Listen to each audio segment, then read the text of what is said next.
Sahabat hikmah di balik kisah, gerai cuci motor yang satu ini istimewa. Istimewa karena mempekerjakan 12 teman tuli. Mereka bekerja dengan cekatan dan rapi.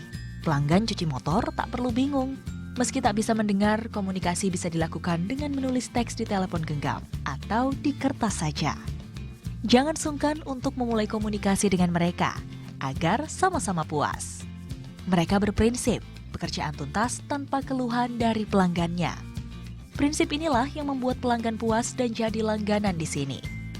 Gerai cuci motor ini diwadahi organisasi Gerkatin, Gerakan untuk Kesejahteraan Teman Tuli di Indonesia. Upaya memberdayakan penyandang disabilitas dari komunitas Gerkatin Lampung ini telah berjalan sejak 6 tahun lalu. Mereka ingin menyampaikan pesan penting pada masyarakat, bahwa meski memiliki keterbatasan, mereka juga bisa diberdayakan seperti masyarakat pada umumnya. Jadi, kalau sedang berkunjung ke Kota Bandar Lampung, sempatkan mencoba pengalaman mencuci motor yang berbeda di sini ya. Nah, kalau melihat kisah tadi, saya sih berharap ya, Pak Ustadz ya, apa yang dilakukan oleh yang punya usaha nih, nah itu bisa menular ke banyak orang sehingga teman-teman kita yang difabel punya kesempatan yang sama untuk menggali potensinya gitu. Nah, Ustadz, kalau kita ngobrolin soal ini kan memberi kesempatan ya namanya, memberi ruang untuk kaum difabel, itu bagaimana Ustadz memandang hal ini? Memang agak berat hati ya ketika kita memberi kesempatan orang lain untuk maju.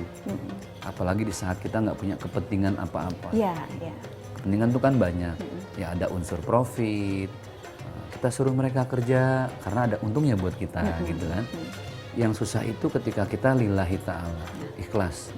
Membantu orang-orang yang berkebutuhan khusus untuk mereka punya skill dan itu menghasilkan. Kita nggak ngambil apa-apa. Kalaupun dari skill itu dia dapat profit, dapat keuntungan, itu dihitung sedekah yang pahalanya buat kita. Dan itu investasi akhirat. Maka sahabat-sahabat hikmah, kadang kita harus melunturkan dengan paksa, secara paksa, egoisme kita. Supaya apa? Supaya tidak selamanya segala sesuatu itu diukur dengan uang. Ya, duit bukan segalanya sih, tapi kan betul segala sesuatu harus dibeli pakai duit. Betul. Tapi bukan berarti duit orientasi hidup. Kita harus bisa memilah dan memilih mana yang harus kita jadikan uang sebagai orientasinya. Bisnis misalnya kan nggak mungkin juga bisnis kita tapi tidak mengharap uang profit, nggak mungkin. Bisa jadi itu dapur kita dari situ. Tapi harus ada sisi lain di mana kita lillahi ta'ala. Benar-benar lillahi rabbil alamin. Kita nggak niat apa-apa, cuma ngebantu. Maka dalam hadis yang diriwayatkan oleh Ibnu Majah, ada satu di antara sekian banyak investasi akhirat kita. Au nahran ajrahu, sungai yang dialirkan. Ketika ini kita analogikan, kita kiaskan ke konteks modern, maka ini sama dengan ketika kita memberikan modal, terutama kepada orang-orang yang sangat membutuhkannya. Dengan catatan, dari modal itu kalau ada profit jangan diambil, supaya jadi sedekah kita buat mereka. Apalagi mereka kan di posisi yang bukan normal ya.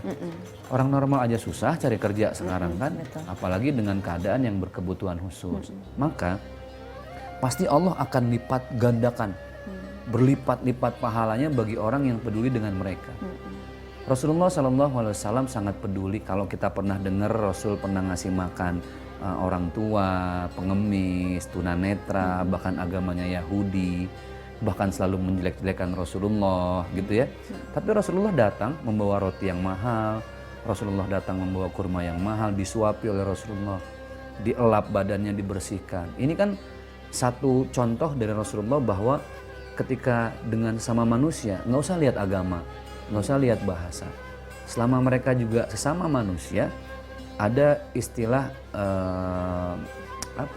nilai silaturahim antar sama manusia. Kan ada ukhuwah Islamiyah, ya, ada ukhuwah watoniyah, sesama warga negara, ada ukhuwah basyariyah, sama manusia.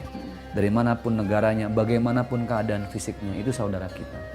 Nah, itulah Islam mengajarkan kelembutan hati, bahkan tidak hanya lembut tapi peduli terhadap kelanjutan hidup dan nafkah mereka.